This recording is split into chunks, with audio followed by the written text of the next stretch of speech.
Hello, my dear friends, and welcome to Fireside Mysteries. I'm Edward, your host. You may know me from Warm Pages. Before we begin, I'd love to hear from you. What's the weather like where you are tonight? And do you have a little evening ritual that helps you unwind? Share it with us. I truly enjoy reading your comments, and don't forget to subscribe. Now, settle in. Our story begins. Chapter 1. The Bitter Wind and the Bad Antiquarian. The fog came down from the Sutherland peaks like a living thing, thick and white as sheep's wool, settling itself comfortably over the village of Lochdew and showing no signs of shifting before spring. Police Constable Hamish Macbeth stood at the door of his Croft House police station, a tall, thin man with hazel eyes and flaming red hair, then watching the mist curl around the harbour with the sort of lazy contentment that had earned him a reputation throughout the Highlands as the most work-shy policeman in Scotland. It was a reputation Hamish had worked hard to cultivate. He had no desire whatsoever to be promoted. Promotion meant leaving Lochdew, and Lochdew suited him perfectly. His police station was attached to his own small croft, where he kept a modest flock of sheep that supplemented his meagre police salary. Inside, his dog Lugs, a mongrel with a blue eye and a brown eye and ears that looked like they belonged on a much larger animal, was sprawled before the peat fire. Beside Lugs, purring like a small engine, lay Sonsy, a wild cat Hamish had rescued and domesticated against all common sense and several regulations. The bitter wind that came with the fog carried the smell of snow. Hamish pulled his regulation jacket tighter and was about to retreat inside when he heard the sound of an expensive car engine labouring up the narrow track that led to the village. A sleek Range Rover, absurdly out of place on the single-track road, pulled into the village centre and stopped with unnecessary aggression outside the Lochdew Hotel. The door opened, and out stepped a man who looked like he'd been assembled from spare parts of other, more pleasant people. Percival Thorne was perhaps 50, with the sort of florid face that spoke of too much rich food and too many fine wines. He wore a Barber jacket that was too new and too clean, the uniform of the wealthy Englishman playing at country life. Hamish sighed. Nothing good ever came from London in a new barber. By evening the entire village knew who Percival Thorne was and why he had come. The man had purchased the lease on the land surrounding the old ruined chapel that sat on the hill overlooking the loch. The chapel had stood in picturesque decay for 3 centuries, and the locals had always treated it as common land, using the path that ran past it to reach the best fishing spots on the loch. Hamish first encountered Thorne in person at the Lochdew Hotel's bar, where the antiquarian had made himself thoroughly unwelcome in the space of a single hour. "Primitive superstitions," Thorne was saying loudly to no one in particular, his English accent cutting through the quiet Highland burr of the locals. "The entire lot of you are clinging to your pathetic traditions like children with security blankets. Well, those days are over. I've erected proper fencing, and anyone caught trespassing will face the full weight of the law." The temperature in the bar dropped several degrees.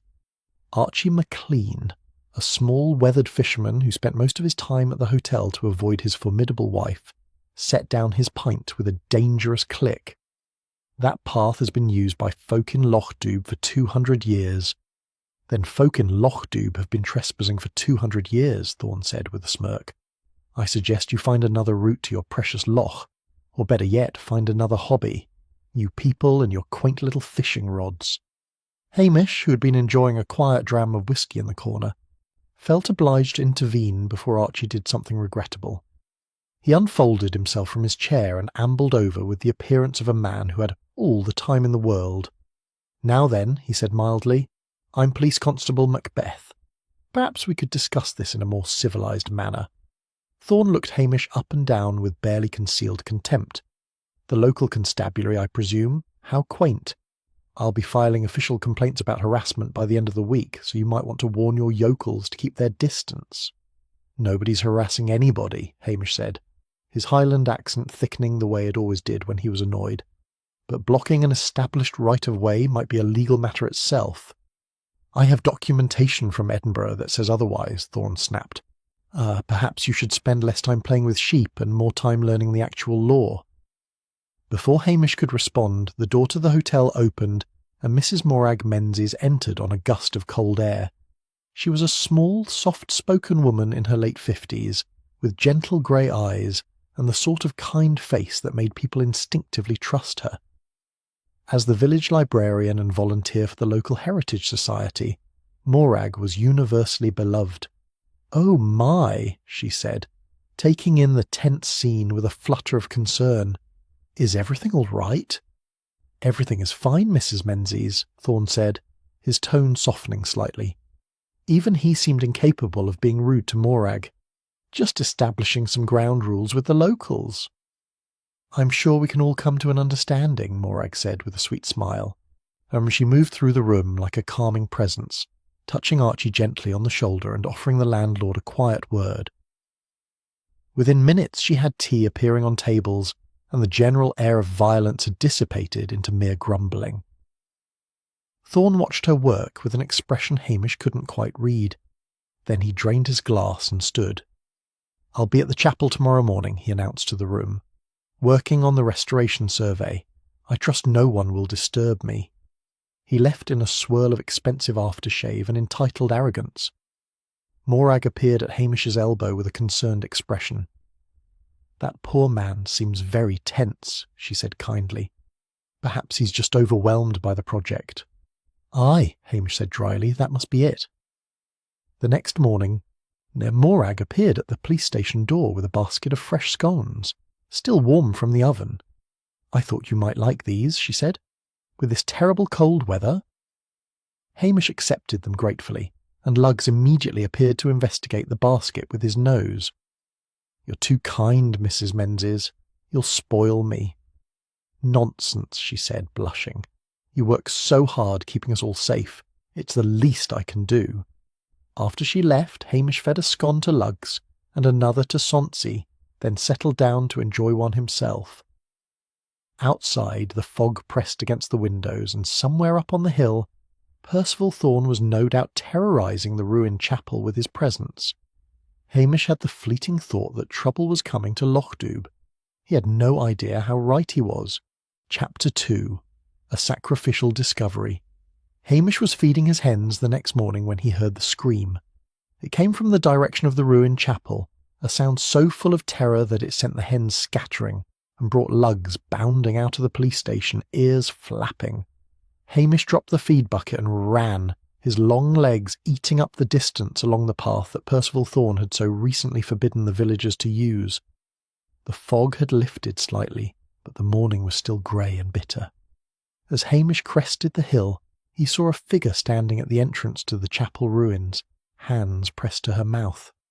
It was Nessie Curry, one of the village's twin spinsters, and she was shaking like a leaf. "Constable," she gasped when she saw him. "Oh, Constable, it's terrible." "Sus terrible." "It's terrible," echoed her sister Jessie, appearing from behind a standing stone.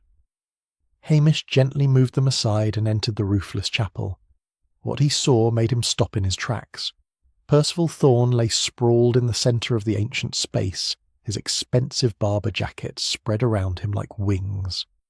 A massive stone cross, the kind that had once marked old Highland graves, lay across his chest and head. The antiquarian's skull had been crushed with what must have been tremendous force. Blood had pooled beneath him and soaked into the consecrated ground. But it was the scene around the body that made Hamish's detective instincts prickle with unease. The earth near the altar area had been torn up, fresh dirt scattered across the ancient flagstones.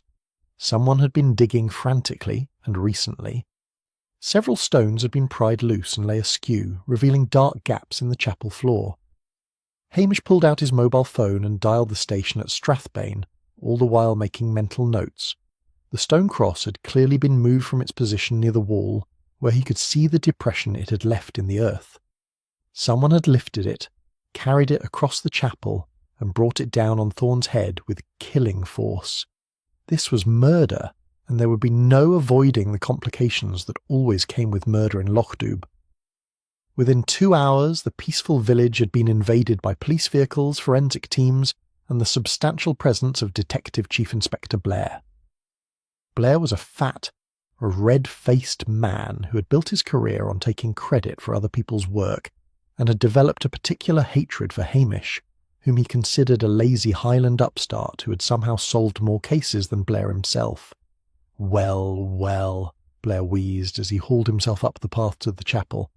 Our famous Constable Macbeth.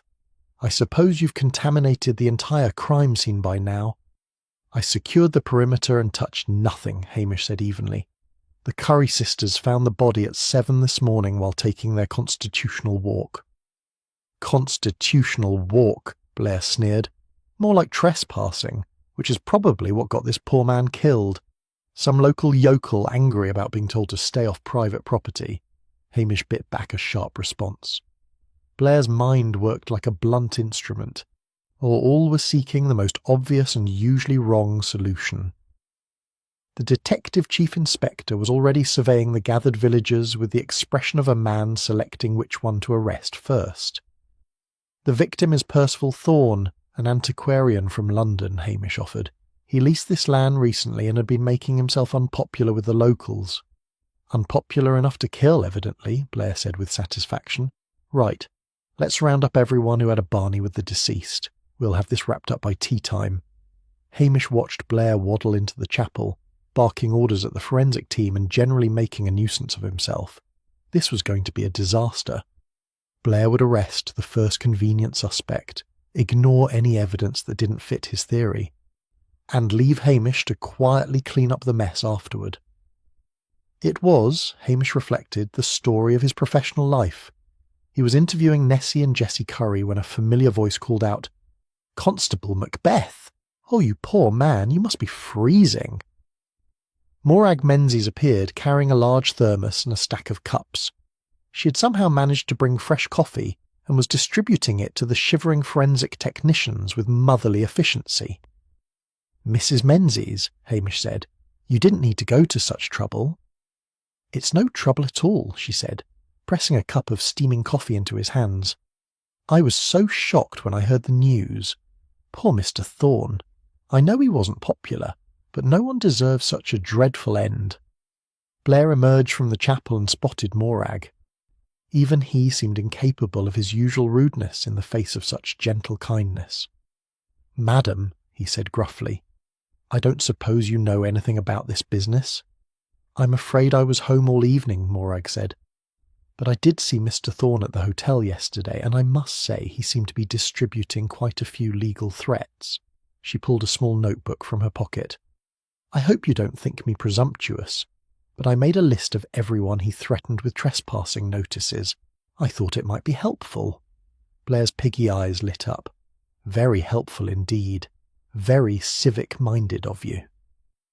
Hamish accepted his own copy of the list and scanned it.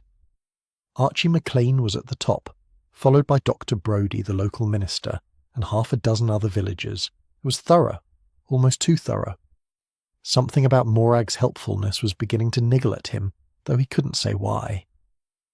The morning wore on in the usual chaos of a murder investigation. The Strathbane forensic team photographed every inch of the chapel, while Blair interviewed villagers with all the subtlety of a bull in a china shop. Hamish remained in the background, watching and thinking. The digging bothered him. What had Thorne been looking for? Or had someone else done the digging after killing him, searching for something they believed was hidden beneath the chapel floor? By afternoon, preliminary findings were emerging. The pathologist, a doer man named Dr. Mackenzie, reported that Thorne had died between 10 o'clock and midnight the previous evening. The blow from the stone cross had been delivered with considerable force and precision. A single strike that had killed him instantly. No defensive wounds, Dr. Mackenzie noted. He didn't see it coming, either trusted his killer or was taken completely by surprise. In this fog, anyone could have crept up on him, Blair said dismissively. Probably some drunk local with a grudge. Macbeth, who's the village drunk? We don't have one, Hamish said mildly. Not a permanent one, anyway. Blair glared at him. Don't get clever with me, laddie. This is a simple case of argument gone wrong. All we need to do is find out who was angriest at the victim and we've got our killer. Hamish doubted it would be that simple, but he held his peace. Blair would do what Blair always did, and Hamish would have to work around him to find the truth. As the afternoon shadows lengthened and the fog began to roll back in, Hamish stood at the chapel entrance and surveyed the scene one more time. The stone cross had been replaced upright by the forensic team, leaving a dark stain on the ground where Thorn had fallen. The disturbed earth near the altar whispered of secrets still buried. Somewhere in Lochdu, a killer was going about their business, probably feeling quite safe. They had struck in fog and darkness, used a weapon that was readily at hand, and left a crime scene that pointed to any number of angry villagers. It was clever, Hamish admitted, perhaps too clever for a crime of passion. He trudged back down to the village as the first stars appeared in the clearing sky. Tomorrow he would begin his real investigation, the quiet one that happened in the spaces between Blair's bluster and incompetence. He would talk to the villagers properly, sought truth from gossip and find the thread that would unravel this mystery. But tonight he would feed Lugs and Sonzi, enjoy the stew that was simmering on the stove, and think about what kind of person would kill a man in a sacred place, and then calmly tear up the ground looking for buried secrets. It was going to be a long investigation, and Hamish had the sinking feeling that before it was over, some of Lochduber's most carefully guarded secrets would be dragged into the harsh light of day. Chapter 3: Sifting the Highland Gossip. The following morning dawned clear and cold, the fog having finally retreated to wherever fogs go when they tire of tormenting the Highlands. Hamish was up early, not from any particular sense of duty, but because Lugs had decided that 6 o'clock was an appropriate time for breakfast, and had expressed this opinion by sitting on Hamish's chest and breathing fish-scented breath into his face. After feeding the dog, the cat, the hens, and the sheep, Hamish made himself a proper breakfast of bacon, eggs, and oatcakes. He ate slowly, thinking about the case while watching the morning light paint the lock silver and gold. Blair would be focusing entirely on the obvious suspects, which meant Hamish needed to look elsewhere. The Detective Chief Inspector was like a terrier after a rat, often single-minded and aggressive, but lacking the imagination to consider that the rat might not be where he expected. Hamish decided to start with the Curry sisters.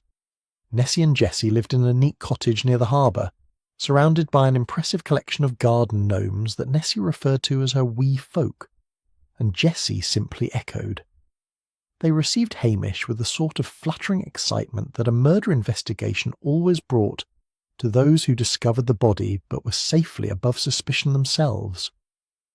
Come in, Constable," Nessie said, ushering him into a sitting room so cluttered with doilies and china figurines that Hamish was afraid to move. "We've been quite beside ourselves." "Quite beside ourselves," Jessie confirmed. Hamish accepted a cup of tea that could have dissolved a spoon, and settled carefully onto a sofa covered in antimacassars. "I know you've already given your statement to the Strathbane police, but I wondered if you might have remembered anything else." Nessie leaned forward conspiratorially. "Well, now that you mention it, there was something odd the day before. I saw Mr. Thorn down by the harbour, arguing with a young man." "A young man," Jessie repeated. "Could you describe him?" Hamish asked, pulling out his notebook. "Tall, dark-haired, well-dressed but rumpled, if you know what I mean," Nessie said. "Like he'd slept in good clothes. They were having quite the Barney. I heard the young man say something about money owed and family obligations." "Family obligations," Jessie nodded. This was interesting. Hamish made a note to investigate whether Thorn had any relatives in the area. What time was this? "About 3 in the afternoon. I remember because we were on our way to the bakery before it closed." After extracting every possible detail from the sisters, which took the better part of an hour and 3 more cups of industrial-strength tea, Hamish made his escape. His next stop was Angus MacDonald, the village seer. Hamish had complicated feelings about Angus. The old man claimed to have the gift of second sight, and half the village believed him absolutely. Hamish, being a practical man, knew that Angus was mostly a fraud, who had an encyclopedic knowledge of village gossip, and a talent for making educated guesses sound like mystical pronouncements. Still, the old man heard things, and that made him useful. Angus lived in a cottage that smelled of peat smoke and whisky, surrounded by the sort of mystical paraphernalia that tourists expected from a Highland seer. He answered the door wrapped in a moth-eaten blanket that might have been a ceremonial robe, or might have just been a blanket. "Hamish Macbeth," he intoned. "I knew you would come." "I'm investigating a murder, Angus," Hamish said dryly. "It doesn't take second sight to predict the local constable might visit." Angus grinned, revealing several missing teeth. "Oh, you're no fun at all. Come in then, and I'll tell you what I know about yon Englishman." Over another cup of tea, this one liberally fortified with whisky that Angus insisted was for medicinal purposes, the old man shared what his network of gossipy contacts had uncovered. Thorn had been in the village for 3 days before his death, spending most of his time at the chapel and making lengthy phone calls to London. He'd been seen photographing old gravestones and taking measurements of the chapel ruins. "And there's talk he was interested in the old legends," Angus added, his eyes twinkling. "The Jacobite gold, you ken. Some say there's a fortune buried beneath the chapel, from when Prince Charlie's men passed through these parts." Hamish had heard the legend before. Every old ruin in the Highlands supposedly had treasure buried beneath it, usually Jacobite gold or Viking silver. In his experience, the only thing ever found beneath old ruins was dirt, rocks, and the occasional medieval rubbish pit. "Did Thorn believe the legend?" Hamish asked. Angus shrugged. He was digging, wasn't he? Whether he believed it or was just being thorough in his antiquarian work, who can say? It was a fair point. The disturbed earth at the chapel suggested someone had been searching for something, but whether it was Thorn before his death or his killer afterward remained unclear. Hamish's final stop of the morning was the Strathbane Police Headquarters, a depressing concrete building that always made him grateful for his posting in Lockdube. He wasn't there to see Blair, who would only shout at him, but rather Detective Inspector Jimmy Anderson, Blair's second in command and the closest thing Hamish had to an ally in the Strathbane force. Jimmy was a thin, clever man with a fondness for whisky and an appreciation for Hamish's quiet competence. Hamish found him in his office, looking harassed and surrounded by paperwork. "Hamish," Jimmy said with relief. "Thank God. Blair's been on a tear all morning, convinced we're going to arrest half of Lockdube by tea time." "Aye, that sounds like him," Hamish said. He produced a bottle of excellent single malt from his coat pocket. "I thought you might need this." Jimmy's eyes lit up. "You're a saint. What do you need in return?" "Just a wee look at the autopsy report and the forensics findings," Hamish said innocently. "Purely for my own information, you understand."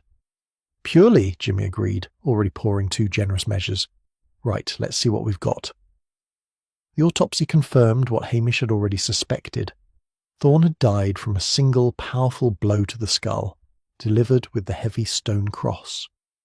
The angle suggested the killer had been standing directly in front of him, possibly even someone he was facing in conversation. There were no defensive wounds, no signs of a struggle. Professional job, Jimmy noted, or at least someone who knew exactly what they were doing. One strike, perfectly placed. The forensics report was more interesting.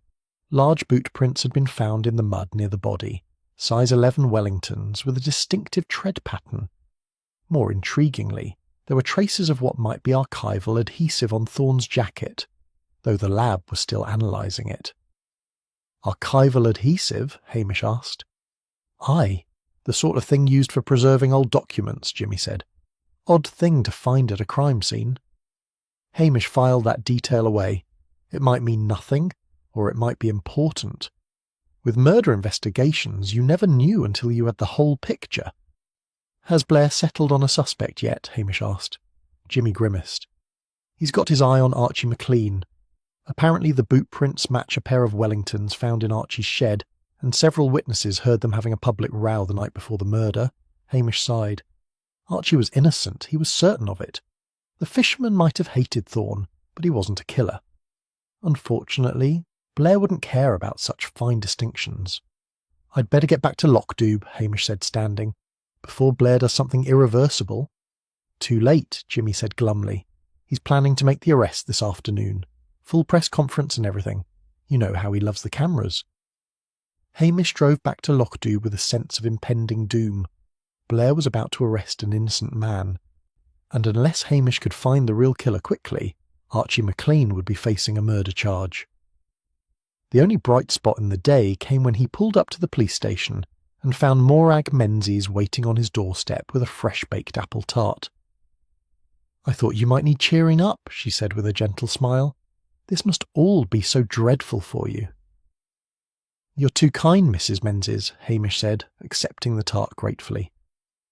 As he watched her walk away down the path, he found himself thinking about the archival adhesive. Morag worked with old documents at the library. She would know about such things. But then, so would any proper antiquarian like Percival Thorne. Hamish took the tart inside and shared a slice with Lugs, who seemed to appreciate it more than he probably deserved. Outside, the loch sparkled in the afternoon sun, beautiful and peaceful, giving no hint of the ugly secrets that lay buried beneath Loch Doob's tranquil surface. Chapter 4: The Blackmailer's Ledger. Hamish spent the afternoon doing something that would have horrified Blair and delighted his own sense of justice. He broke into Percival Thorne's rented cottage. It wasn't technically breaking in, he told himself, as he used the spare key that Mrs. Wellington, the minister's wife and owner of the property, had nervously provided. The cottage was a crime scene after all, and he was conducting a legitimate investigation. The fact that Blair would have him suspended if he found out was merely an inconvenient detail. The cottage was a converted croft house on the edge of the village, modernised with central heating and double glazing, but retaining enough rustic charm to appeal to wealthy Londoners playing at Highland life. Thorne had only been in residence for a few days. But he had already managed to make the place look like a paper factory had exploded. Documents covered every surface, maps of the local area, photocopies of old land registry records, photographs of gravestones, sketches of the chapel ruins. Thorne had been thorough. Hamish had to give him that. Whatever the man had been searching for, he'd approached it with the systematic precision of a scholar, or a treasure hunter. Hamish worked methodically through the mess, careful not to disturb anything in a way that would be noticed. He found receipts from Edinburgh archives, correspondence with other antiquarians, and several angry letters from villagers telling Thorne in increasingly colourful language exactly what he could do with his legal notices. Then, beneath a loose floorboard in the bedroom that creaked when Hamish stepped on it, he found the safe. It was a small, modern fire safe, the kind you could buy at any office supply store. The lock had a 4-digit combination, which meant roughly 10,000 possible combinations if you wanted to try them all. Hamish didn't have that kind of time. He sat back on his heels and thought about Percival Thorne. The man had been arrogant, entitled, and thoroughly unpleasant. He had also been methodical and precise. What would such a man use as a safe combination? On a hunch, Hamish tried the year on the oldest document he'd seen among Thorne's papers, a land deed from 1745. The safe clicked open. Inside was a leather-bound ledger and a stack of photographs.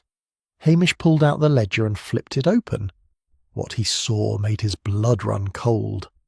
Percival Thorne hadn't just been an antiquarian interested in Highland history. He'd been using his access to old records to blackmail the villagers.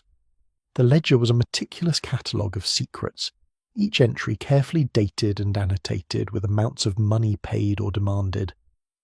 Archie McLean's entry revealed that his harbour shed had been built on land that technically belonged to the estate, a registration error from the 1960s that Thorne had threatened to expose unless Archie paid him £5,000. Dr. Brodie's entry was worse. 15 years ago, the doctor had made a mistake during a difficult childbirth. The baby had survived, but Thorne had found records suggesting the complications had been due to Brodie's negligence. He'd been demanding £10,000 to keep quiet. There were more. A dozen villagers, each with their own entry, each being bled dry by a man who had discovered their vulnerabilities and exploited them without mercy.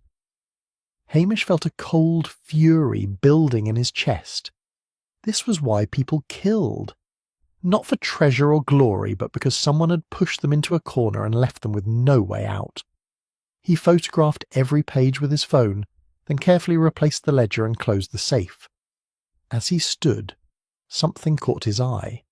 A scrap of paper had fallen behind the bedside table, probably dislodged when Thorn had opened the safe. Hamish retrieved it with a pen. It was a fragment of old vellum, the kind used for important documents centuries ago. On it, in faded ink, were 3 words in Latin: Subaltare reconditum, hidden beneath the altar. So Thorn had believed in the treasure after all. Or at least in something valuable hidden beneath the chapel. Had he been digging for it when he was killed? Or had the killer been searching for it afterward? Hamish pocketed the vellum fragment and let himself out of the cottage, carefully locking the door behind him. The afternoon was fading into evening, and he needed to get back to the police station before Blair's arrest team descended on the village. He was too late.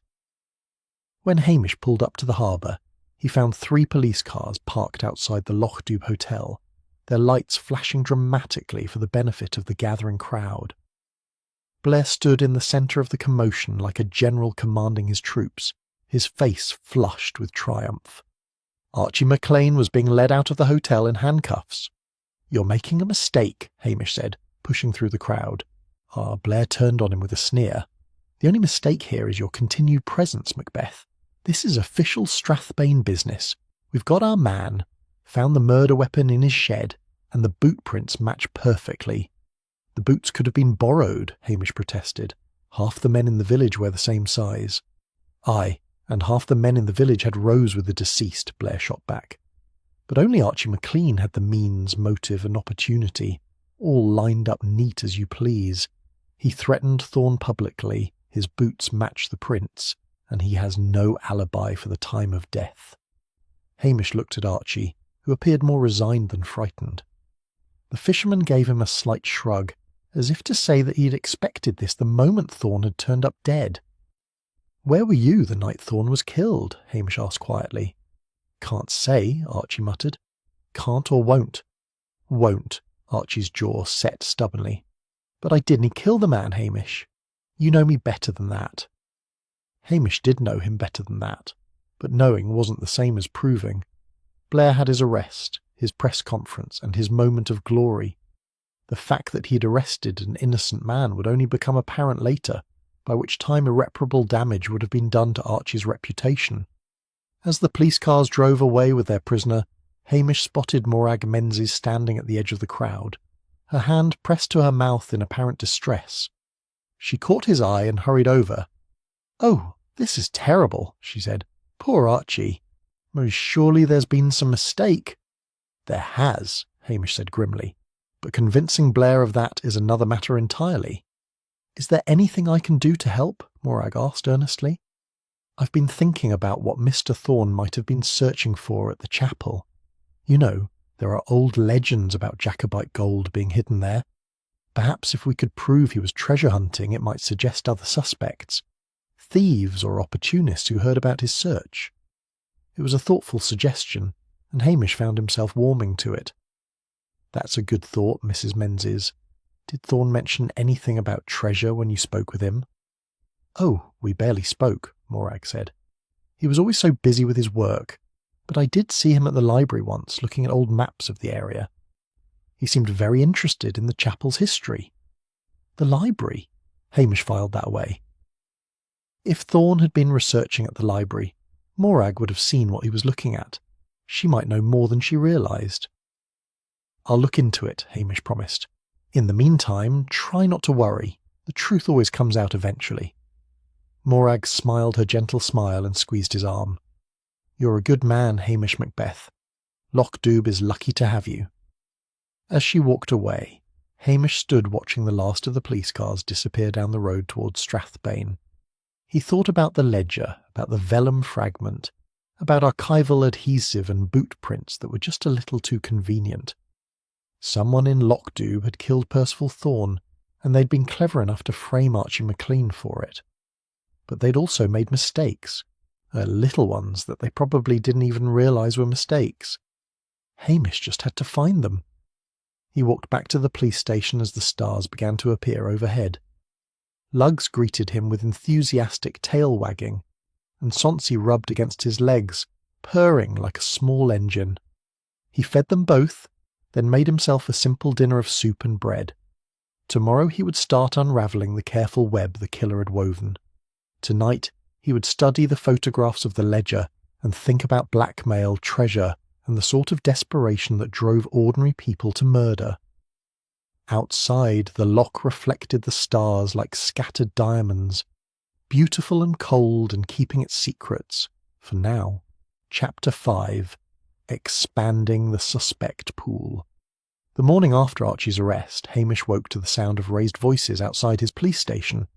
He stumbled to the window, still in his pyjamas, and peered out to find a small delegation of villagers gathered on his doorstep.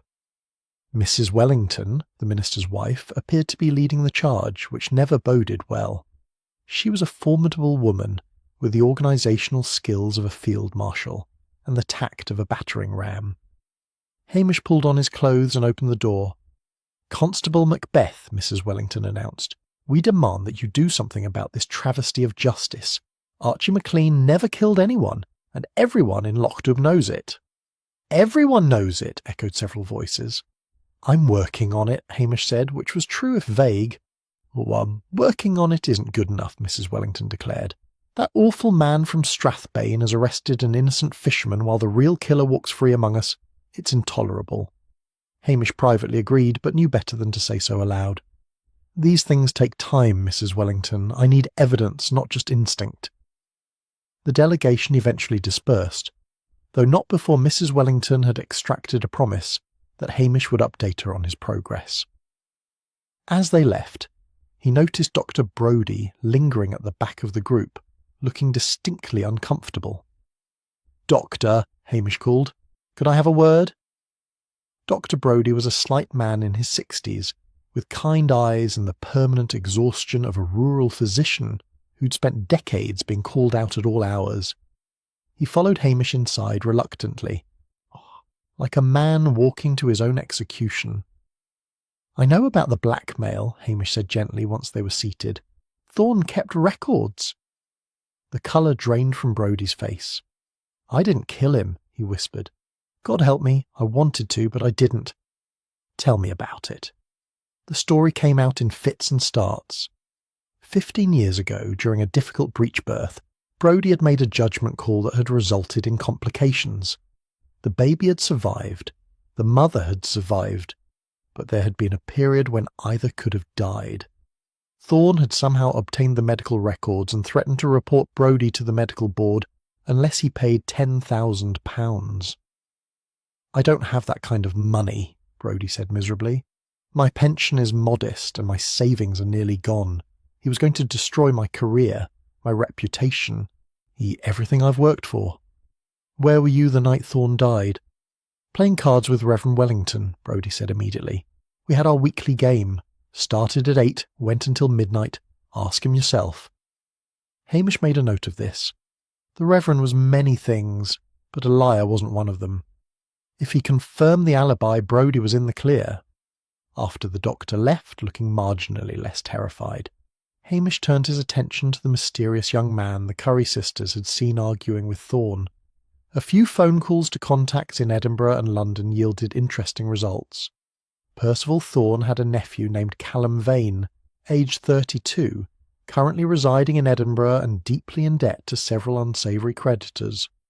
More intriguingly, traffic cameras had captured Vane's car entering Lochtub the day before Thorne's death. Hamish drove to the small bed and breakfast where Vane was apparently still staying, having not yet heard the news of his uncle's death or chosen not to leave. He found a tall, dark-haired man in expensive but rumpled clothes sitting in the garden, smoking a cigarette with the desperate intensity of someone trying to solve their problems through nicotine. "Mr. Vane," Hamish said, "I'm Police Constable Macbeth. I need to ask you some questions about your uncle." Vane looked up with bloodshot eyes. "Is this about his death? I heard it on the news this morning. Can't say I'm surprised someone finally did it."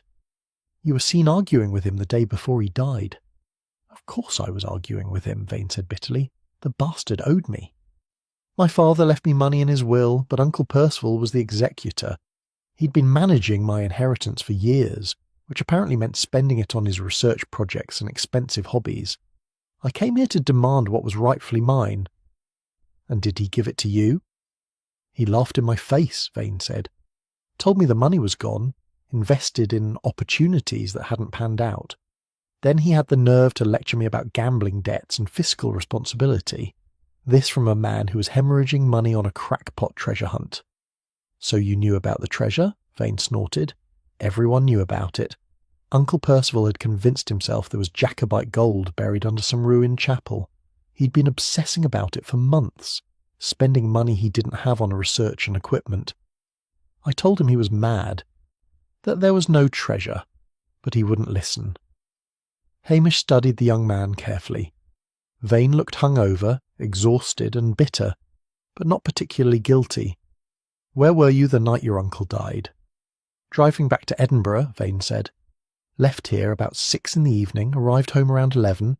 I can provide receipts from the petrol station where I stopped, time-stamped security footage from my building's car park. I didn't kill Uncle Percival, Constable. I wanted my money back, not his death. After confirming the basic details, Hamish left Vane to his cigarettes and self-pity. The nephew had motive, certainly, but if his alibi held up, he also had opportunity to be 50 miles away when Thorne died. Back at the police station, Hamish spread out his notes and studied the growing list of suspects. Doctor. Jim Brodie had been blackmailed but had an alibi. Callum Vane had a financial motive but was apparently in Edinburgh. Archie McLean had the means and a public grudge, but Hamish's instinct said he was innocent. Who else had Thorne threatened or angered? He pulled out his photographs of the blackmail ledger and began working through the entries methodically. Most were small affairs, embarrassing secrets or minor legal irregularities, but one entry stood out. It was dated just 2 days before Thorne's death and consisted of only 3 words. M.M. knows truth. M.M. Hamish's mind immediately went to Morag Menzies, but that seemed absurd. What truth could the gentle librarian possibly be hiding that was worth blackmail? He was still pondering this when there was a knock at the door. It was Jimmy Anderson, looking harassed and carrying a folder. "Brought you the full forensics report," Jimmy said, accepting the offer of tea. "Blair doesn't know I'm here, obviously. He's still crowing about arresting Archie." "Anything useful in the report?" "Depends on your definition of useful," Jimmy said. "They've identified the archival adhesive definitely. It's a specific type used for preserving historical documents, not something you'd find at the local hardware store.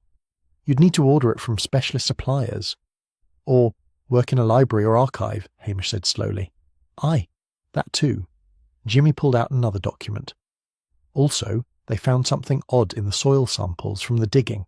Fragments of old cloth, possibly from the 18th century. And traces of metal corrosion consistent with old coins or jewellery. So there really was something buried under the chapel. "Looks like it," Jimmy agreed. "Whether Thorne found it before he died, or whether the killer took it after, is anyone's guess." After Jimmy left, Hamish sat thinking about libraries and archival adhesive and gentle librarians who brought scones and apple tarts. He thought about the initials M and the phrase "knows truth," written in Thorne's meticulous hand. Morag Menzies had been helpful from the very beginning, perhaps too helpful. She'd provided lists of suspects, brought comfort to the investigators, suggested theories about treasure and thieves. She'd been everywhere, seeing everything, steering the investigation with gentle nudges and kind suggestions. And she worked with old documents. His ears would know about archival adhesive, would have had access to historical records about the chapel. But what possible motive could she have? She was the village librarian, beloved by everyone, with no apparent connection to Thorne beyond their brief acquaintance. Hamish pulled out his laptop and began searching land registry records, the same records Thorne would have accessed.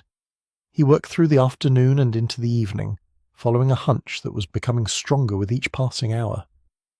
When he finally found what he was looking for just as the sun was setting over the loch, he sat back in his chair and whistled softly. Luggs looked up from his position by the fire, ears cocked questioningly. "Well, well," Hamish said to the dog, "it seems our Mrs. Menzies has been keeping secrets after all." Outside, the village of Lochdoub settled into its evening routine, peaceful and picturesque, while beneath its tranquil surface Old wounds and older sins waited to be uncovered. Chapter 6. False Trails and Poached Fish. Hamish decided to keep his discovery about Morag Menzies to himself for the moment. Accusing the village's most beloved resident of murder based on a hunch and some old land records would be foolish, especially when he still didn't understand her possible motive. Better to watch and wait, to see if she made a mistake. Besides, he still had to prove Archie McLean's innocence, and that required finding out where the fisherman had actually been the night of the murder. He found Archie's wife, a formidable woman named Bella, who could gut a fish and a man's pretensions with equal efficiency, hanging washing in her garden. She greeted Hamish with a suspicious glare. "If you've come to tell me my husband's a murderer, you can save your breath, Hamish Macbeth." "I know he's not," Hamish said, "but I need to know where he really was that night. If he won't tell me, will you?" Bella's expression softened slightly. "Hiding from me, wasn't he? The daft fool. We'd had a row about his drinking money, and rather than face me, he spent the entire evening in the pub cellar. The landlord will confirm it. Why didn't he just say so?" "Pride," Bella snorted, "and embarrassment. Archie would rather face a murder charge than admit to the whole village that he's scared of his own wife." Hamish thanked her and went to verify the story with the landlord, who confirmed that Archie had indeed been cowering in the cellar from 8 o'clock until well past midnight, emerging only when he was certain Bella would be asleep. So Archie was innocent, just as Hamish had suspected. But proving it to Blair would require evidence the Detective Chief Inspector couldn't ignore, and Hamish was still collecting pieces of that particular puzzle. The next piece fell into his lap quite literally that evening. Hamish was walking lugs along the path to the chapel, thinking about archival adhesive and buried secrets, when he spotted a figure moving furtively through the ruins. The person carried something bulky in a sack, and was heading for a patch of soft earth near the old graveyard. Hamish's heart quickened. Could this be the killer, returning to the scene of the crime? He approached silently, lugs padding beside him with unusual stealth. As he drew closer, he recognised the figure's slight build and careful movements. It was Dr. Brodie, and he was digging a hole. "Doctor," Hamish said quietly. Brodie jumped so violently he nearly dropped the sack. When he turned, his face in the moonlight was ashen with guilt. "Hamish," he croaked, "I can explain." "I'm listening."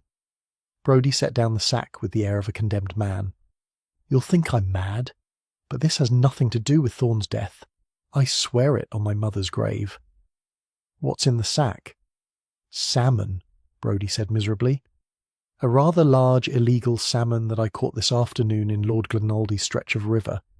I know I shouldn't have, but it was right there, and I've always wanted to try my hand at poaching, and now I'm burying the evidence because my housekeeper is visiting tomorrow, and she'd report me to the fishing authorities faster than you can say Magna Carta." Hamish stared at him for a long moment, then began to laugh. He couldn't help it. Well, here he'd thought he was catching a murderer, and instead he'd found the village doctor committing the ancient Highland tradition of poaching salmon from the laird's water. "It's not funny," Brodie protested, but his lips were twitching. "I could lose my licence to fish legally." "Aye, well, you won't lose it on my account," Hamish said, wiping his eyes. "But next time you feel the urge to poach, at least have the sense to eat the evidence instead of burying it." "I would have," Brodie said, "but my housekeeper is coming for 3 days and the smell would give me away. I thought I'd dig it up next week and have it then." Hamish helped him finish burying the salmon, a task made ridiculous by the solemnity with which Brodie approached it. As they walked back to the village together, the doctor's relief was palpable. "You know I didn't kill Thorn," Brodie said. "Despite everything he was doing to me, despite the blackmail, I'm a doctor. I took an oath to preserve life, not end it." "I know," Hamish said. "Your alibi checks out anyway. The Reverend confirmed you were playing cards until midnight." Then who did kill him? That was the question, wasn't it? Hamish bid the doctor good night and returned to the police station, where he found a message from Jimmy Anderson. The Strathbane police had finished checking Callum Vane's alibi, and it was solid. Traffic cameras, petrol receipts and security footage all confirmed the nephew had been nowhere near Lochdoub at the time of his uncle's death. Hamish crossed Vane off his list of serious suspects. He spent the rest of the evening reviewing everything he knew, then laying out the facts like pieces of a jigsaw puzzle. Thorn had been a blackmailer searching for buried treasure, and someone had killed him with a single precise blow. The killer had known the chapel well enough to navigate it in darkness and had access to archival adhesive. They'd been clever enough to frame Archie McLean by leaving boot prints that matched his Wellingtons, and they'd been helpful throughout the investigation, perhaps too helpful, steering attention away from themselves while appearing to assist. The more Hamish thought about it, the more Morag Menzies seemed like an impossible solution. She was gentle, kind, universally loved. She baked scones and brought comfort to the bereaved. She was the last person anyone would suspect of murder, which made her the perfect killer. But he still didn't understand why. What was her connection to Thorn? What did the ledger entry Mem knows truth mean? Hamish pulled up the land registry records again and studied them carefully. The property containing the ruined chapel had changed hands several times over the centuries. Most recently, it had been owned by a family named Morrison until 1985, when it had been sold to pay off substantial debts. Morrison, M.M. Could Morag's maiden name have been Morrison? A few more searches through public records yielded the answer. Morag Morrison had been born in Lochdoub in 1965, the only child of Malcolm and Eileen Morrison. She'd married Colin Menzies in 1990, 5 years after her family had lost their ancestral land, the land that included the ruined chapel. Hamish sat back, the pieces finally beginning to fit together. But he needed more. He needed to know what had driven the Morrisons to bankruptcy and whether Percival Thorn had been involved. That answer came from an unexpected source. The next morning Angus MacDonald appeared at Hamish's door looking unusually sober and serious. "I've been thinking about that Englishman," Angus said without preamble. "Something was nagging at me and I finally remembered.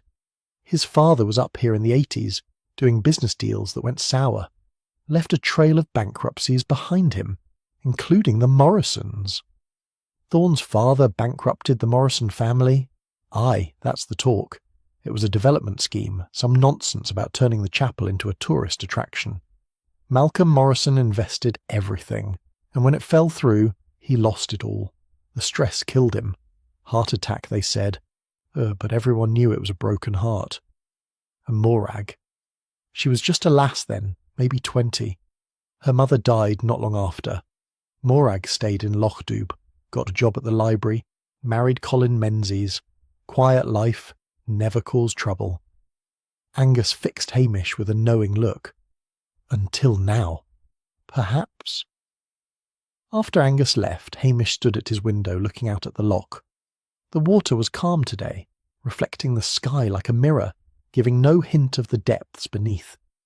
Morag Menzies had every reason to hate the Thorn family. They'd destroyed her parents, stolen her heritage, and left her with nothing but memories and a quiet life in the village, where she'd once been heir to land and history. And then Percival Thorn had arrived, the son of the man who'd ruined her family, intent on searching for treasure on what had once been her land. It must have been unbearable.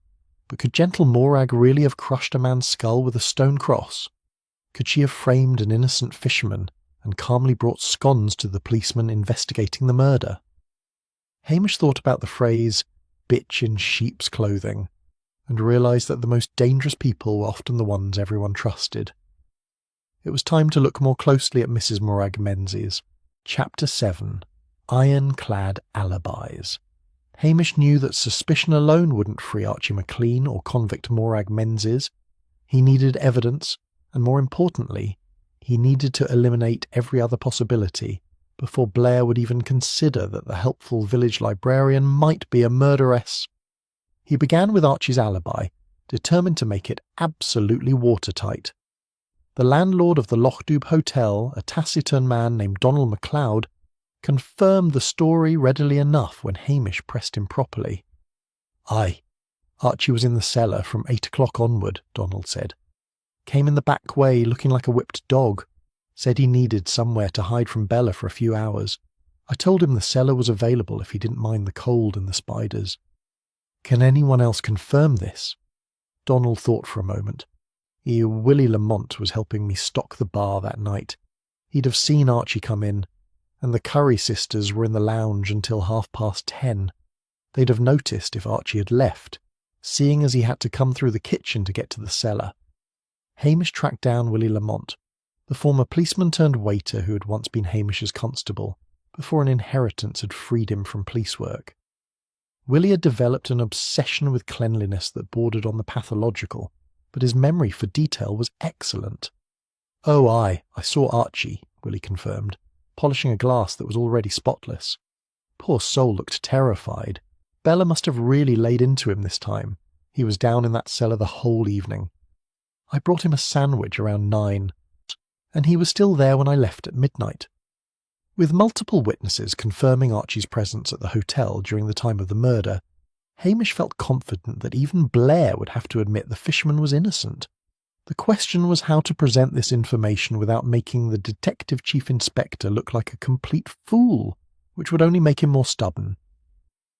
Next, Hamish turned his attention to systematically checking the remaining suspects from Thorne's blackmail ledger. It was tedious work, but necessary. One by one, he verified their whereabouts on the night of the murder. The minister, Reverend Wellington, had been playing cards with Dr. Brodie until midnight, as both men confirmed. Mrs. Wellington had been hosting her weekly ladies' auxiliary meeting, with a dozen witnesses to prove it. The remaining blackmail victims all had similar alibis, most involving family dinners or television programmes watched with spouses who could vouch for them. By the end of the day, Hamish had eliminated every obvious suspect except one. That evening, as he was feeding Lugs and Sonsie, he noticed something odd. The wild cat, usually ravenous at mealtimes, was ignoring her food and staring intently at the window. Hamish followed her gaze and saw a figure moving past the police station, heading toward the chapel. It was Morag Menzies, and she was carrying a torch. Hamish grabbed his own torch and followed at a discreet distance, leaving Lugs behind this time. The dog's enthusiastic tail wagging would give away his presence. Sonsie, however, slipped out the door and padded after him, silent as a shadow. The night was clear and cold, and the stars bright overhead. Morag moved purposefully along the path, not hurrying but not dawdling either. She seemed to know exactly where she was going. At the chapel, she stopped and played her torch over the disturbed earth near the altar. For a long moment she simply stood there, and Hamish thought he saw her shoulders shake, though whether with sobs or laughter he couldn't tell. Then she knelt and began to dig with her bare hands. Hamish watched from behind a standing stone, Sonsie pressed warm against his leg. Whatever Morag was looking for, she seemed to know its exact location. Within minutes she'd uncovered something wrapped in oilcloth. She lifted it carefully, cradling it like a baby, and unwrapped it to reveal a small wooden box. Even from a distance, Hamish could see it was old, the wood darkened with age and damp. Morag opened it, and even in the torchlight Hamish caught the glint of metal, coins perhaps, or jewellery, the treasure that Thorne had been searching for. Morag sat back on her heels, staring at the box's contents. Then very quietly she began to cry. Hamish was about to reveal himself when she suddenly stood, wiped her eyes and rewrapped the box. But instead of taking it with her, she returned it to the hole and carefully covered it with earth again. She stood, brushed the dirt from her skirt and walked back toward the village, leaving the treasure exactly where she had found it. Hamish waited until she was well away before approaching the spot. He didn't dig up the box, didn't disturb what Morag had so carefully reburied. Instead, he stood thinking about a woman who'd found what her family had hidden generations ago and chosen to leave it where it belonged. The next morning, Hamish drove to Strathbane to confront Blair with Archie's alibi. He found the detective chief inspector in his office, looking pleased with himself and nursing a hangover. "Macbeth," Blair grunted.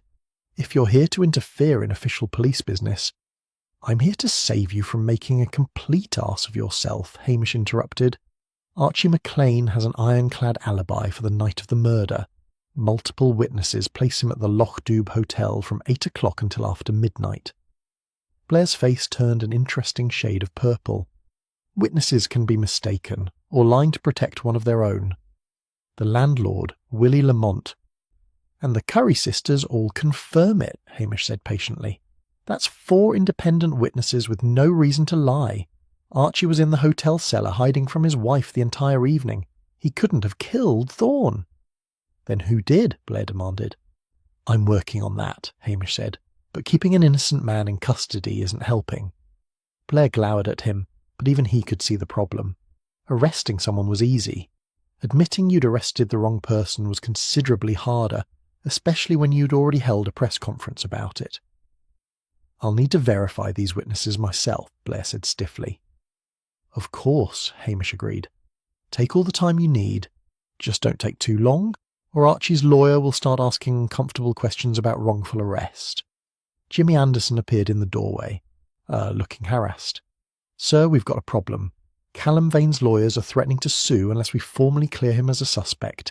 His alibi is solid, and they're making noises about harassment. Blair's face went from purple to puce.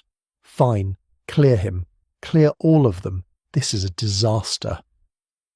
Hamish left Blair to his tantrum and found Jimmy in the corridor. You're enjoying this entirely too much, Jimmy observed. A little bit, Hamish admitted. But I still need to find the real killer. Blair won't release Archie until I give him someone else to arrest. Any leads? Hamish thought about Morag kneeling in the chapel, crying over a box of treasure she'd chosen not to claim. He thought about her helpful lists and kind gestures, all designed to steer the investigation away from herself. Maybe, he said. I need to check one more thing. Back in Loch Dubh, Hamish went to the library, a small stone building that smelled of old paper and furniture polish. Morag was at the circulation desk, stamping books with her usual gentle efficiency. Constable Macbeth, she said with a smile. How lovely to see you.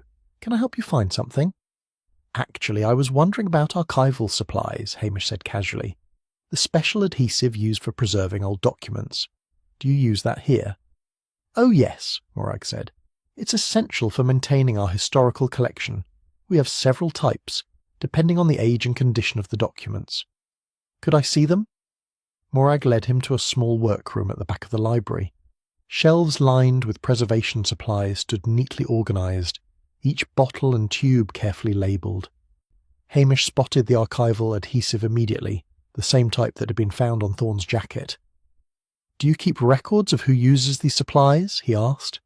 Not really, Morag said. It's just me working on the historical documents, so there's no need. Why do you ask? Just curious, Hamish said. Thank you for showing me.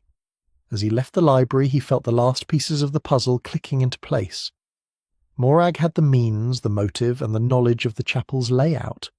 She'd been at the crime scene with her helpful coffee and lists, steering the investigation while hiding in plain sight. The only thing Hamish didn't have was proof that would stand up in court. He needed her to make a mistake, and he thought he knew exactly how to make that happen. Chapter 8. The Librarian's Flaw.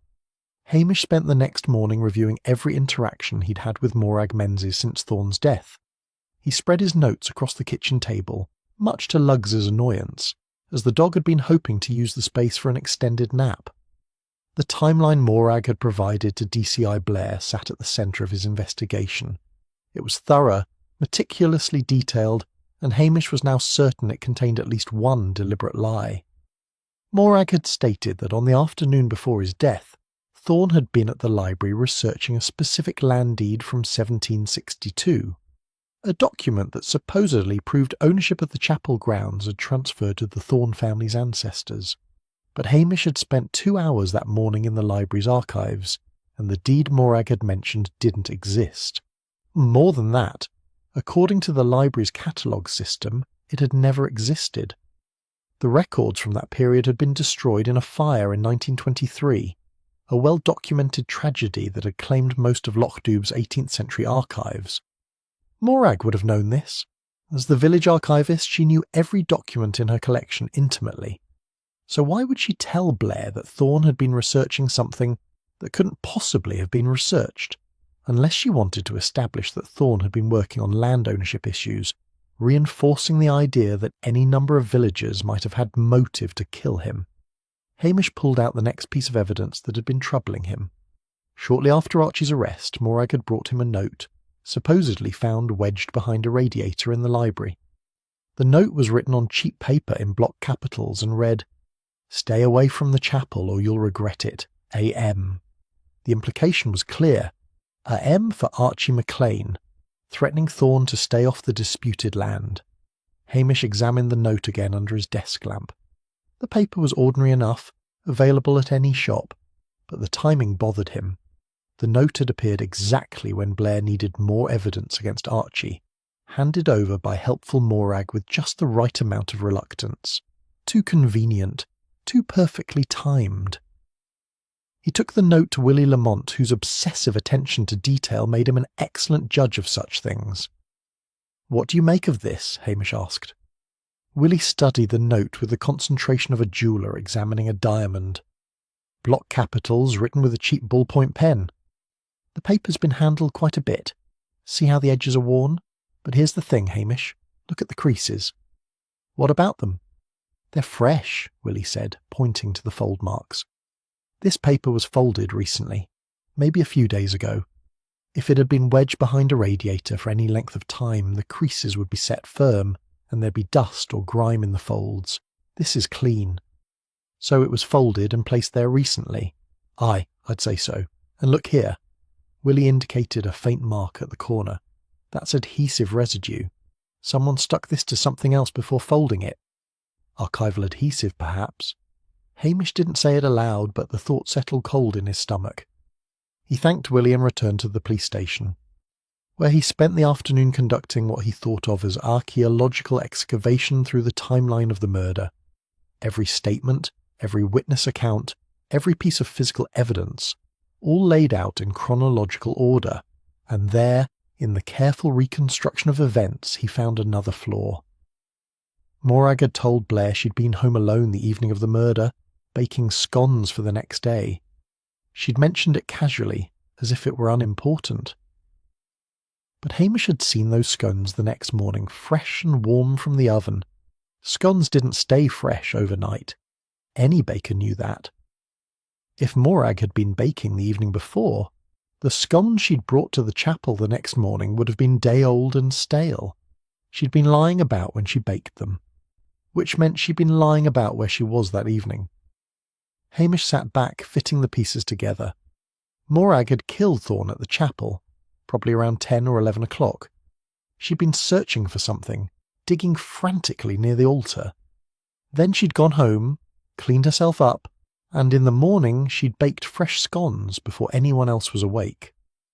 She'd arrived at the chapel with coffee and helpfulness, already knowing what she would find, already prepared with her carefully constructed timeline and her list of other suspects.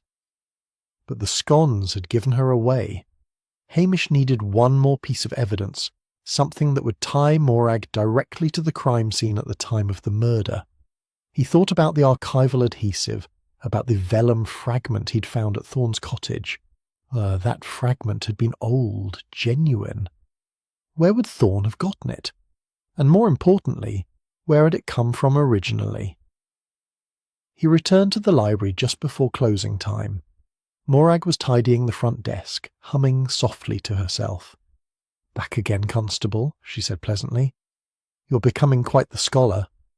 "Just one more question about the historical archives," Hamish said. "Do you have any documents from the 18th century that mention the chapel specifically?" "Oh, sadly no," Morag said with genuine regret. "As I'm sure you've discovered, most of our 18th century collection was lost in the fire of 1923. It's one of the great tragedies of our local history. What about private collections, family papers that might not have been donated to the library?" Something flickered in Morag's eyes. Had he gone so quickly Hamish might have imagined it? "There are a few families with private archives," she said carefully. "The Wellingtons have some old parish records. The Macleans have fishing logs going back generations. Why do you ask? Just trying to understand what Thorne was researching, Hamish said. He seemed very interested in documents about the chapel. Well, he wouldn't have found much at the library, Morag said. Perhaps he had sources in Edinburgh or London. After she locked up the library, Hamish watched her walk home through the gathering dusk. She moved with her usual gentle grace, stopping to pet Mrs. Wellington's cat and exchange pleasantries with Nessie Curry. The perfect village librarian, the helpful witness, the woman who brought scones and comfort and carefully constructed lies. Back at the police station, Hamish made 2 phone calls. The first was to a historical documents expert in Edinburgh, describing the vellum fragment and asking about its likely origin. The expert listened carefully to Hamish's description and made several educated guesses about its age and provenance. The second call was to Jimmy Anderson. "I need you to do something for me," Hamish said, "and Blair can't know about it." "This is going to get me fired, isn't it?" Jimmy sighed. "Possibly," Hamish admitted. "I need you to check Morag Menzies' knitting bag, the one she carries everywhere. I think you'll find the blackmail ledger in it, along with a small bottle of archival adhesive." "Hamish, I can't just search a witness's personal belongings without cause. What if I told you she's the killer?" There was a long silence on the other end of the line. "The librarian? Gentle Mrs. Menzies who brings us coffee?" "The very same," Hamish said, "and I think she's about to do something that will give you all the cause you need to search her bag." "What's she going to do?" "She's going to bring you evidence," Hamish said. "Evidence that's a little too good to be true, and when she does, I want you to be ready." He spent that evening writing a detailed report of his investigation, documenting every lie Morag had told, every convenient piece of evidence she'd provided, every helpful suggestion that had steered the investigation away from herself. The case against her was circumstantial, built on small inconsistencies and improbable timing, but Hamish had learned over the years that murderers rarely made one big mistake. Instead, they made dozens of tiny ones, each individually explainable, but together forming a pattern that was unmistakable. Morag Menzies had made her mistakes.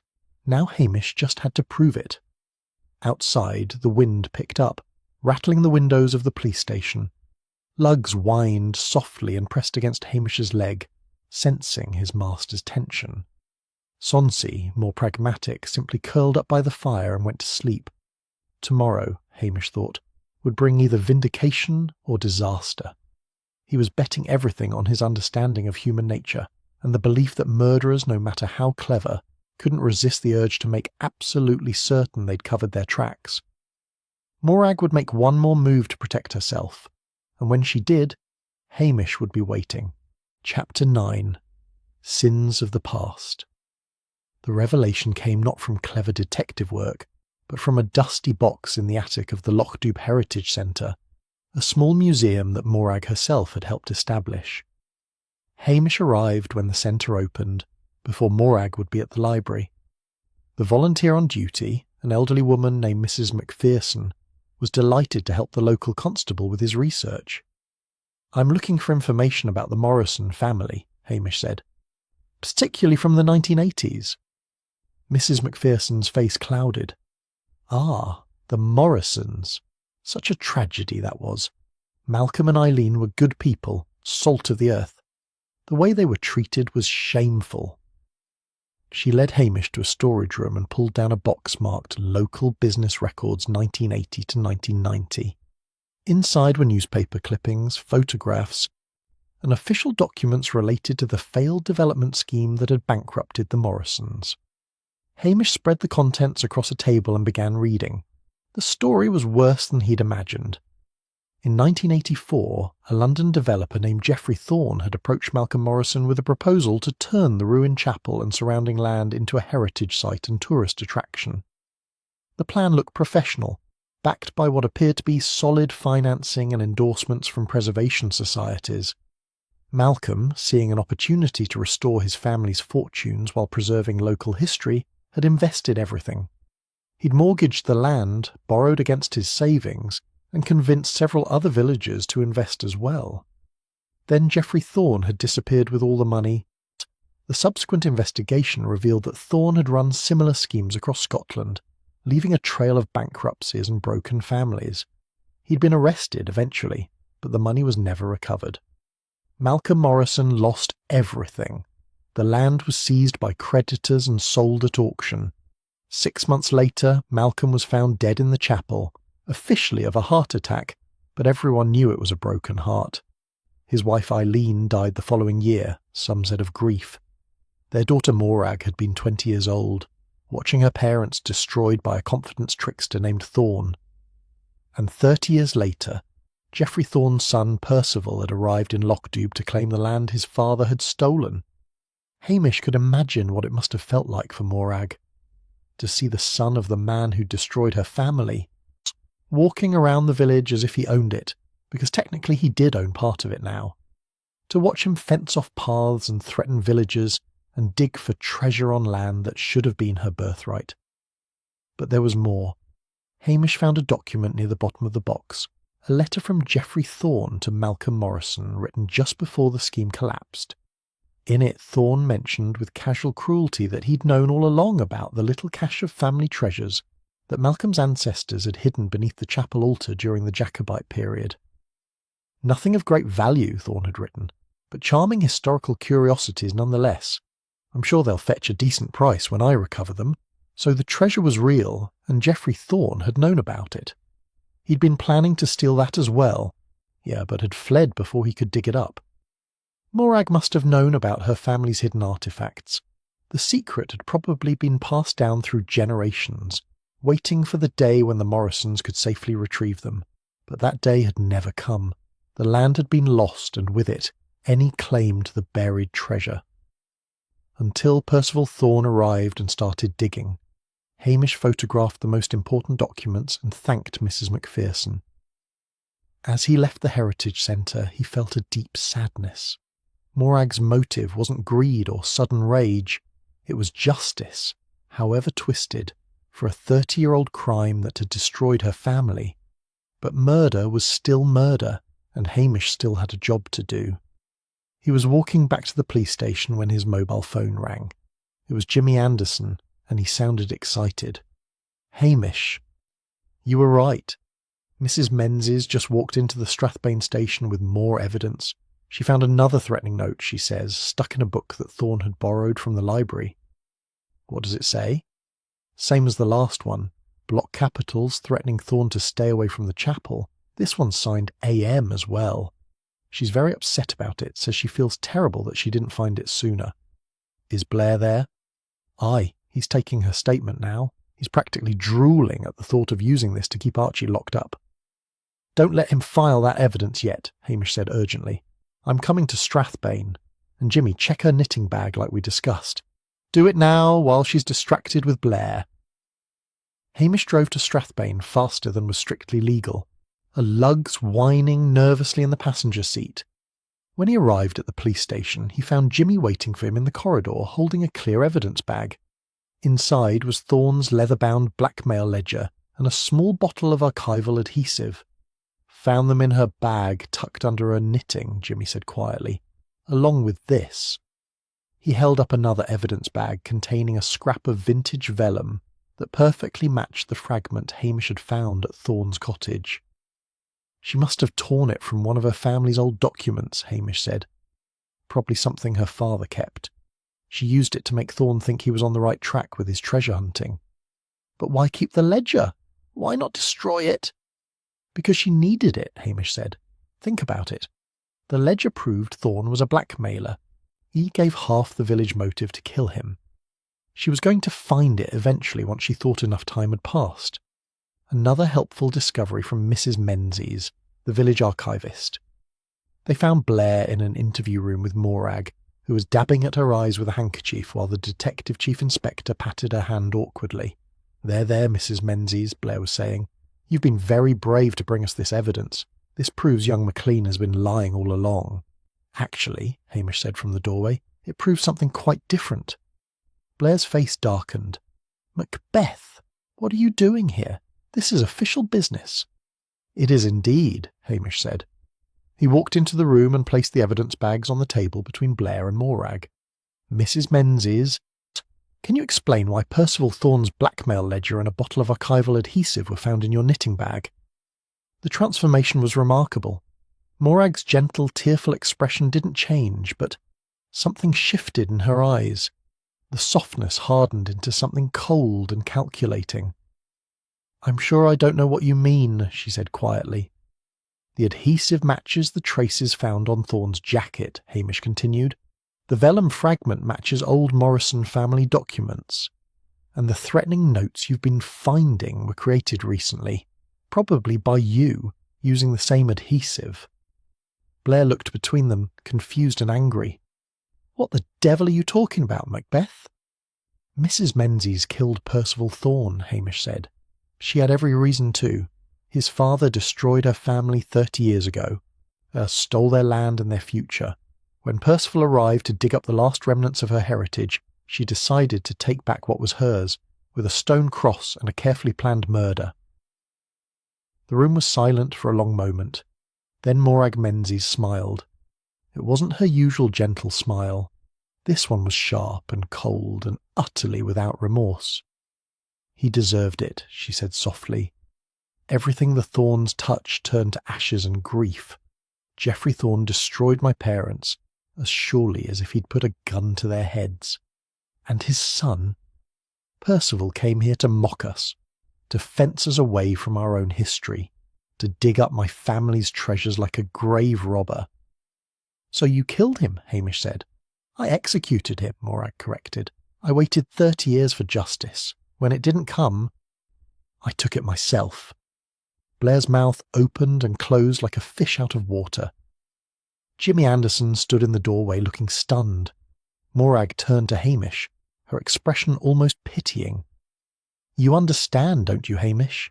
You who protect this village from people like Blair? Sometimes the law isn't enough. Sometimes you have to take matters into your own hands. Not like this, Hamish said quietly. Never like this. Morag Menzies looked at him for a long moment, then nodded once, as if acknowledging a worthy opponent. Well then, she said, I suppose you'd better arrest me properly. And just like that, the mask of the gentle librarian fell away completely, revealing the cold, patient killer beneath. Chapter 10. The Lazy Constable's Justice. The formal confession took place in a sterile interview room at Strathbane Police Headquarters, with Blair fumbling through the proper procedures and Jimmy Anderson operating the recording equipment. Hamish sat quietly in the corner, watching Morag Menzies describe the murder of Percival Thorne with the same meticulous attention to detail she'd once used to catalogue library books. She'd planned it carefully, she explained. When Thorne had visited the library to research land records, she'd seen her opportunity.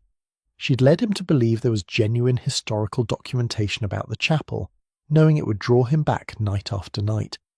She'd even provided him with the vellum fragment, torn from one of her father's old papers, to encourage his treasure hunting. But on the night of the murder, she'd waited until Thorne was alone at the chapel, digging frantically for the artifacts he believed would make him rich. She'd approached him with her usual gentle demeanour, offering to help to show him exactly where to dig. He was so arrogant, Morag said without emotion, so certain that he deserved everything he touched, just like his father. I showed him my family's old documents, told him who I really was. I wanted him to understand why he was going to die. And then? Blair prompted, trying to sound authoritative and failing.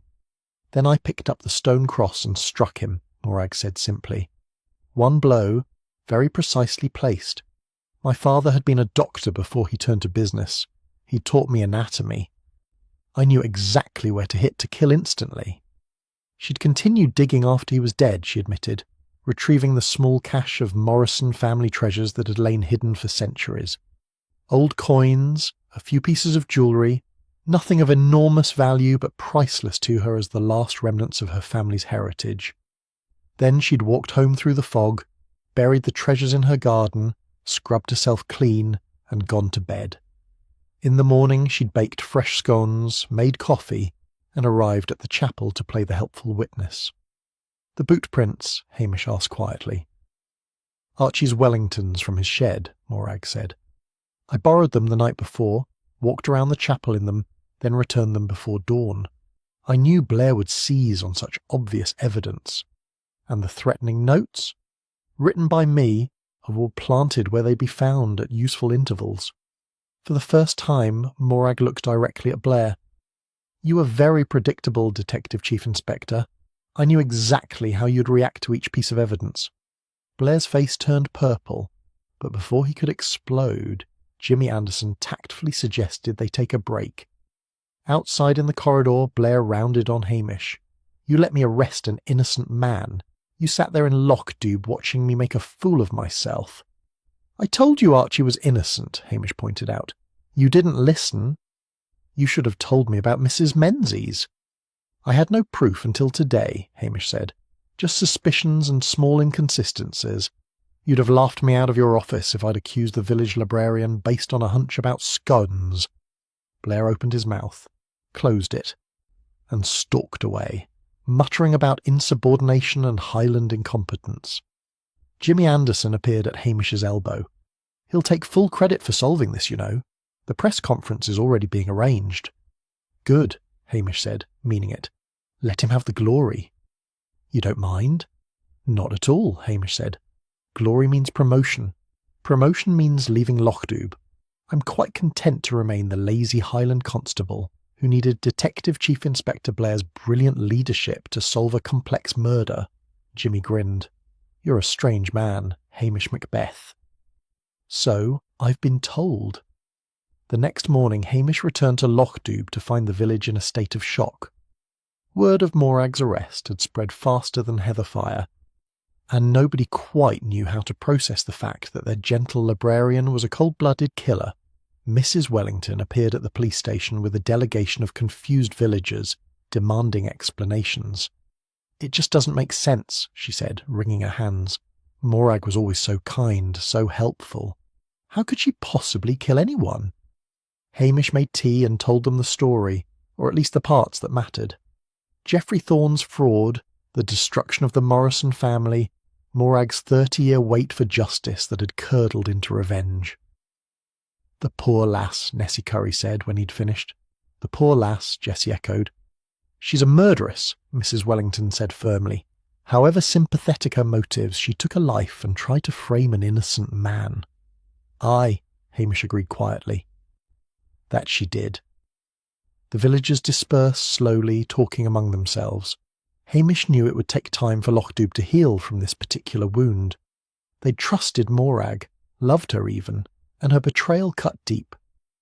Later that afternoon, Archie McLean was released from custody with profuse apologies from the Strathbane police. He returned to Lockdube looking haggard but relieved, and immediately went home to face Bella's wrath for getting arrested in the first place. Hamish was feeding his sheep when Angus MacDonald appeared looking thoughtful. You knew it was her early on, didn't you? The old man said. I suspected, Hamish admitted, but suspecting and proving are different things.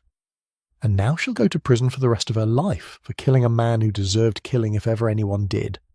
Aye, Hamish said. That's how the law works. And you're all right with that? Hamish was silent for a long moment, watching his sheep crop the grass. No, he said finally. I'm not all right with it. But my job isn't to decide who deserves to die. My job is to find the truth and let the courts decide justice. If I start making those decisions myself, I'm no better than Morag. Angus nodded slowly. You're a better man than most, Hamish Macbeth. I'm just a lazy constable trying to keep the peace, Hamish said. That evening, as promised, Blair held his press conference in Strathbane, taking full credit for the brilliant detective work that had solved the murder of Percival Thorne. He praised the forensic team, mentioned Jimmy Anderson in passing, and didn't mention Hamish at all except to note that the local constable had been adequately supportive of the investigation. Hamish watched the conference on television with Lugs curled up beside him, and Sonsey purring on his lap. When Blair described how he'd personally uncovered the evidence in Mrs. Menzies' knitting bag, Hamish raised his whisky glass in ironic salute. The next day, he received a call from the chief superintendent in Strathbane. informing him that due to his minimal contribution to the Thorn investigation and continued lack of ambition, he would not be considered for a promotion at this time. "I understand, sir," Hamish said, trying to sound disappointed. "I'll endeavour to do better." After hanging up, he permitted himself a satisfied smile. His position in Loch Dubh was safe for another year at least. Blair had his headlines, Archie was free, and justice, however imperfect, had been served. The only casualty was Morag Menzies, whose quest for revenge had destroyed her as thoroughly as Geoffrey Thorn had destroyed her parents. Hamish thought about her sometimes in the weeks that followed, remembering the gentle woman who'd brought scones and comfort, who'd hidden a killer's cold calculation beneath a facade of sweetness. He wondered if she'd found peace in her cell, or if the ghosts of her parents still haunted her. But mostly he didn't think about it at all. Life in Loch Dubh returned to its comfortable rhythm. The sheep needed tending, the villagers needed occasional policing, and Lugs and Sonsey needed feeding at regular intervals. The ruined chapel still sat on its hill, overlooking the loch. The treasure that Morag had retrieved was confiscated as evidence, though Hamish suspected it would eventually be returned to her as the rightful Morrison heir, for whatever good it would do her in prison. Spring came to the Highlands, melting the last of the winter snow and bringing green back to the hills. Hamish stood at his doorway one morning, watching the sun rise over the loch, and felt the deep contentment of a man who'd found his place in the world and had no intention of leaving it. Inside, the kettle whistled, Lugs barked for his breakfast, Sonsey wound around Hamish's ankles, purring her demands for attention. It was going to be a beautiful day in Loch Dubh, and Police Constable Hamish Macbeth, the laziest and most competent officer in the Highlands, was exactly where he wanted to be. Home